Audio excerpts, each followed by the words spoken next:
बिस्मिल्लाहिर्रहमानिर्रहीम। अल्लाह के नाम से शुरू जो बड़ा मेहरबान और नहायत रहम करने वाला है। अस्सलाम वालेकुम रहमतुल्लाहि व बरकातुहू। लाखों करोड़ों दरूद व सलाम नबी पाक सल्लल्लाहु अलैहि वसल्लम और उनकी आल पर।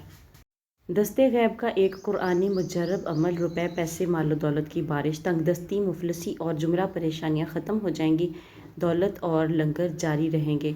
अमल यह है कि नया चाँद देखने पर जो पहला इतवार आएगा, इस इतवार से ये अमल शुरू करें। महीना कोई हो मगर दिन इतवार नौचंदी का हो, यानी इतवार का दिन गुजार कर जो रात आए गुरूब आफ्ताब से रात 12 बजे तक इस अमल का वक़्त है।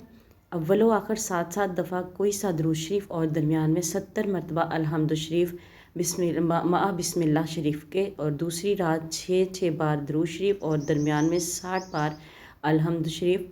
इसी तरह दोनों को घटाते जाएं, यानी अब आखिरी रात हफ्ता की रात में 1 बार दुरूद शरीफ और दरमियान में अल्हम्दु शरीफ 10 बार पढ़ें। बस ये एक हफ़्ते का अमल है, मगर इसी तरह सिर्फ़ 3 हफ़्ते अमल करना है। अल्लाह ने चाहा तो इससे आपके मकासद पूरे होंगे, गैब से रोज़ी के सामान पैदा होंगे। अब ये अल्लाह की मर्ज़ी है कि वो अपने बातनी और पोशीदा ख़जाने से क्या कुछ अता फ़रमाता है, मगर रोज़ी के मतलब जो परेशानी थी वो ख़त्म हो जाएगी। वीडियो अच्छी लगे तो सदका जारिया की नीयत से शेयर ज़रूर कर दें। चैनल पर नहीं हो तो चैनल को सब्सक्राइब कर दें। मिलते हैं नेक्स्ट वीडियो में, तब तक के लिए अल्लाह हाफ़िज़।